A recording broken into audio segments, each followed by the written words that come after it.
Chapter 22 In the Emporium. So, last January, with the beginnings of a snowstorm in the air about me, and if it settled on me it would betray me, weary, cold, painful, inexpressibly wretched, and still but half convinced of my invisible quality, I began this new life, to which I am committed. I had no refuge, no appliances, no human being in the world in whom I could confide. To have told my secret would have given me away, made a mere show and rarity of me. Nevertheless, I was half-minded to accost some passer-by and throw myself upon his mercy. But I knew too clearly the terror and brutal cruelty my advances would evoke. I made no plans in the street. My sole object was to get shelter from the snow, to get myself covered and warm. Then I might hope to plan. But even to me, an invisible man, the rows of London houses stood latched, barred, and bolted impregnably. Only one thing could I see clearly before me, the cold exposure and misery of the snowstorm and the night. And then I had a brilliant idea. I turned down one of the roads leading from Gower Street to Tottenham Court Road and found myself outside Omnium's, the big establishment where everything is to be bought. You know the place. Meat, grocery, linen, furniture, clothing, oil paintings even. A huge, meandering collection of shops rather than a shop. I had thought I should find the doors open, but they were closed. And as I stood in the wide entrance, a carriage stopped outside, and a man in uniform, you know the kind of personage, with Omnium on his cap, flung open the door. I contrived to enter, and walked down the shop. It was a department where they were selling ribbons and gloves and stockings and that kind of thing. Came to a more spacious region devoted to picnic baskets and wicker furniture. I did not feel safe there, however. People were going to and fro, and I prowled relentlessly about until I came upon a huge section in an upper floor containing multitudes of bedsteads, and this I clambered, and found a resting place, at last among a huge pile of folded flock mattresses. The place was already lit up and agreeably warm, and I decided to remain where I was, keeping a cautious eye on the 2 or 3 sets of shopmen and customers who were meandering through the place until closing time came.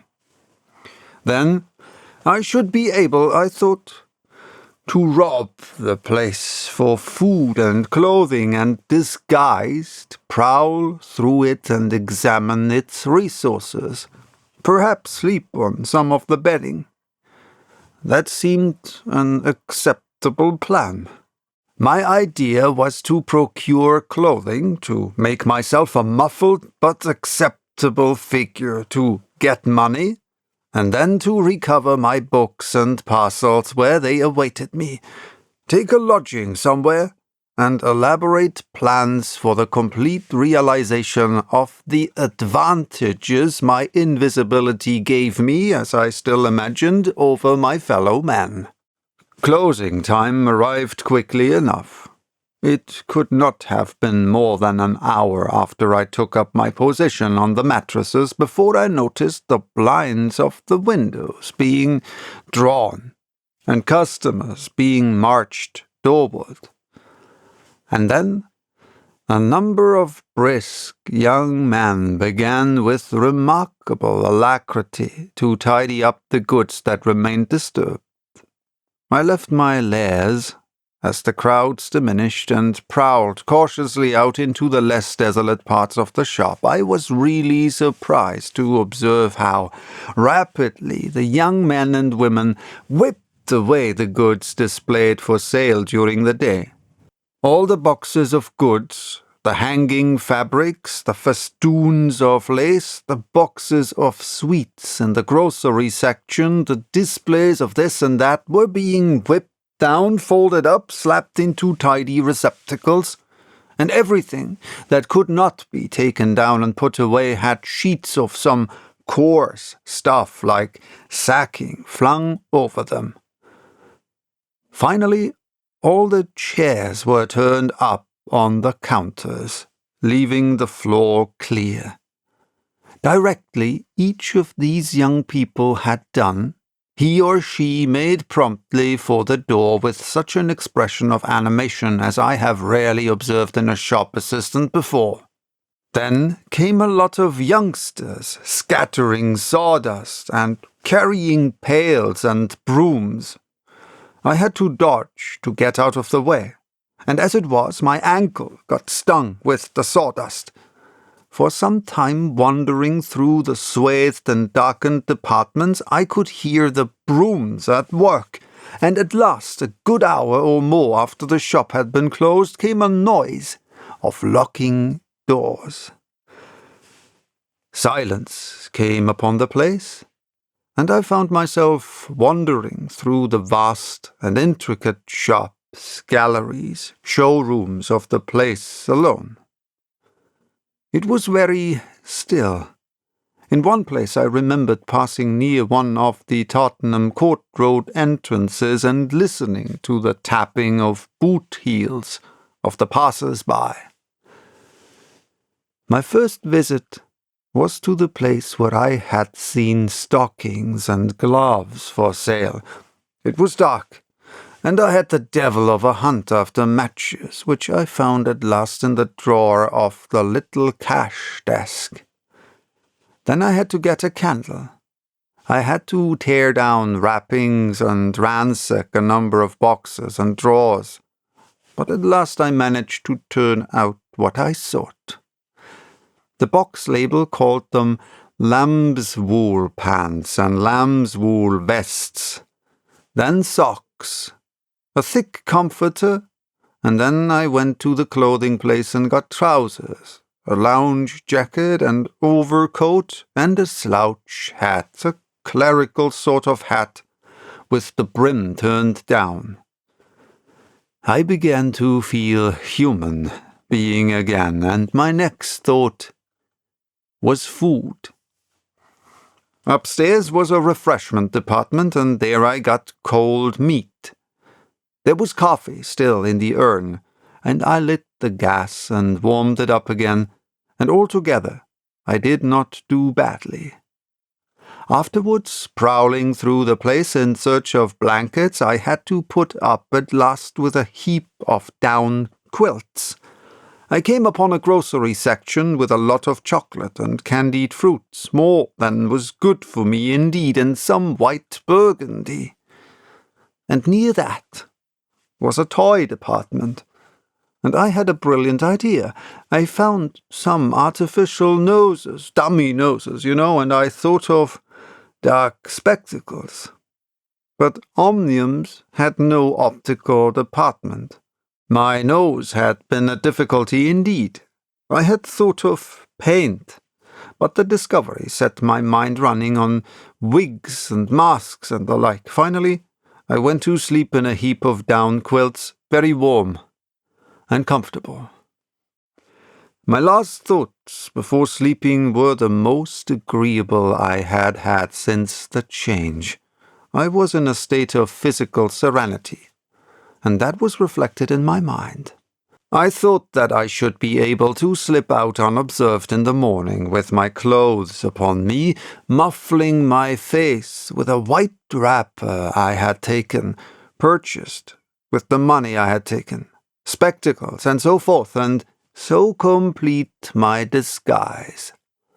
I lapsed into disorderly dreams of all the fantastic things that had happened during the last few days, I saw the ugly little Jew of a landlord vociferating in his rooms. I saw his 2 sons marveling at the wrinkled old woman's gnarled face as she asked for her cat. I experienced again the strange sensation of seeing the cloth disappear, and so I came round to the windy hillside, and the sniffing old clergyman mumbling, "Dust to dust, earth to earth," and my father's open grave. "You also," said a voice, and suddenly I was being forced towards the grave. I struggled, shouted, appealed to the mourners, but they continued stonily following the service. The old clergyman, too, never faltered, droning and sniffing through the ritual. I realized I was invisible and inaudible, that overwhelming forces had their grip on me. I struggled in vain. I was forced over the brink.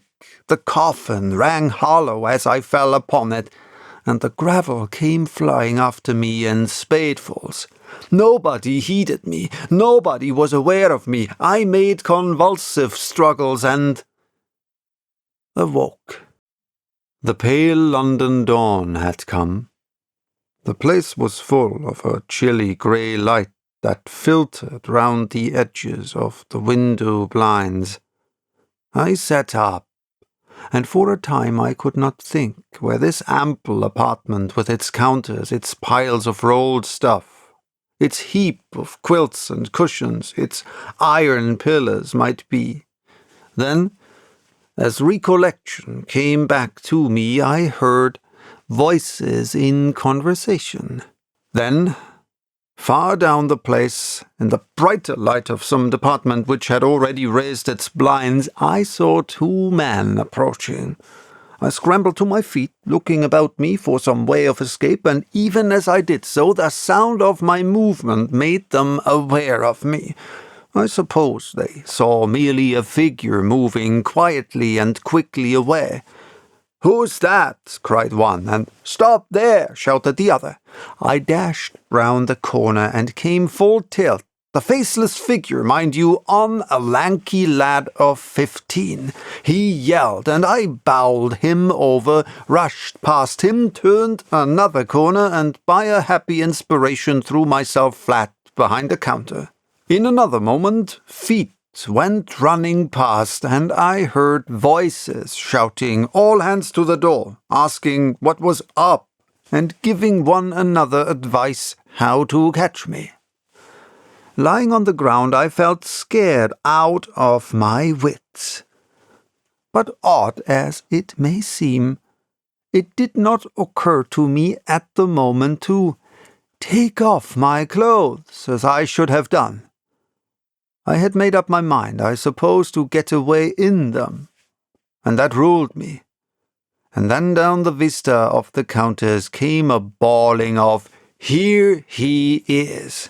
I sprang to my feet, whipped the chair off the counter, and sent it whirling at the fool who had shouted, turned, came into another round the corner, sent him spinning, and rushed up the stairs. He kept his footing, gave a view hallo, and came up the staircase hot after me. Up the staircase were piled a multitude of those bright-coloured pot things. What are they? "Art pots?" suggested Kemp.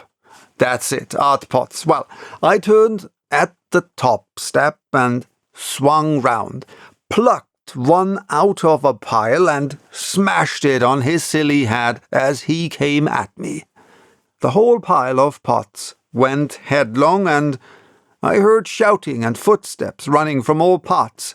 I made a mad rush for the refreshment place, and there was a man in white, like a man-cook, who took up the chase. I made one last desperate turn, and found myself among lamps and ironmongery.